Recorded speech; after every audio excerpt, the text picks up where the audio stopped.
రతన్ టాటా ఇలా అంటారు, నీ నిర్ణయం ఏంటో చెప్పు, నీ భవిష్యత్తు ఏంటో నేను చెప్తా.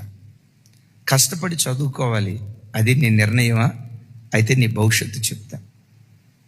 భక్తి కలిగి బ్రతకాలి, ఇదా నీ నిర్ణయం? అయితే నీ భవిష్యత్తు చెప్తా. మంచి ప్రార్థనాపరుడిగా బ్రతకాలనుకున్నావు, ఇదా నీ నిర్ణయం? అయితే నీ భవిష్యత్తు చెప్తా. లేదు, తిని త్రాగి తందనాలాడి విచ్చలవిడిగా బ్రతకాలి, ఇదా నీ నిర్ణయం? నీ భవిష్యత్తు ఏంటో చెప్తా. ప్రతి వాని భవిష్యత్తు వాడు తీసుకునే నిర్ణయాల మీద ఆధారపడి ఉంటుంది. సరిగ్గా 19 సంవత్సరాల వయసులో ఉన్నప్పుడు యేసుక్రీస్తు కొరకు బ్రతకాలని నేను నిర్ణయం తీసుకున్నా. ఆ రోజుల్లో నేను తీసుకున్న ఆ నిర్ణయం ఏముంది, అందరూ బ్రతకాలని తీర్మానం చేసుకుంటారు, నేను అలా తీర్మానం చేసుకున్నా. ఆ నిర్ణయం చాలా చిన్నది అని అనుకున్నా.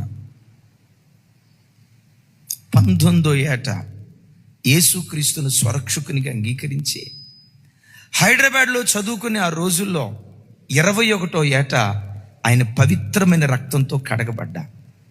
నేను చదువుకుంది రంగుల ప్రపంచం హైదరాబాద్లో, చుట్టూత పాప ప్రపంచం. అలాగని నీతిగా బ్రతికే వాళ్ళు లేరని నేను అనను, ఉన్నారు. 21 సంవత్సరాల వయసులో తల్లి పర్యవేక్షణ లేదు, తండ్రి పర్యవేక్షణ లేదు, నా అనేవాళ్ళు ఎవరూ లేరు. ఎంత స్వేచ్ఛగా లోకాన్ని జుర్రుకోవాలి. కానీ హృదయంలో దేవుడు పుట్టించిన అభిలాష ఏంటో తెలుసా? నిండు యవ్వన వయసు క్రీస్తు బలిపీఠం మీద సమర్పించాలి. ఒక సినిమా హాల్కి వెళ్ళిన జ్ఞాపకం నాకు లేదు.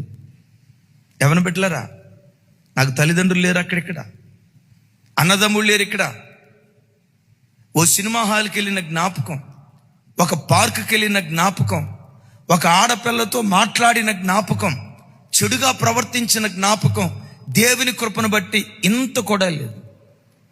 4 సంవత్సరాలు విశ్వాసిగా బ్రతికా.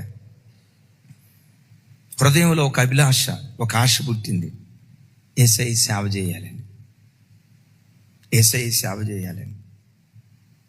25వ ఏట దేవుని సేవ చేయటానికి దేవుని ఇంటికి వచ్చా.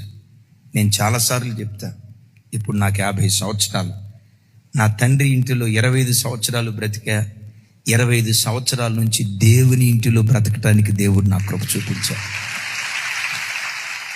నా క్లాస్మేటే అన్నాడు, బైబిల్ చదివినంతగా నువ్వు పుస్తకాలు చదివితే నువ్వే కలెక్టర్ అవుతావురా అన్నాడు. ఒకసారి విజయవాడ మీటింగ్కి వెళ్తే అదే స్నేహితుడు ఏమన్నాడు తెలుసా? ఆ రోజు నువ్వు తీసుకున్న నిర్ణయం మాకు ఎగతాళిగా ఉంది, కానీ ఈరోజు ఆ నిర్ణయమే ప్రపంచ దేశాలకు దీవెన కారణంగా మార్చింది.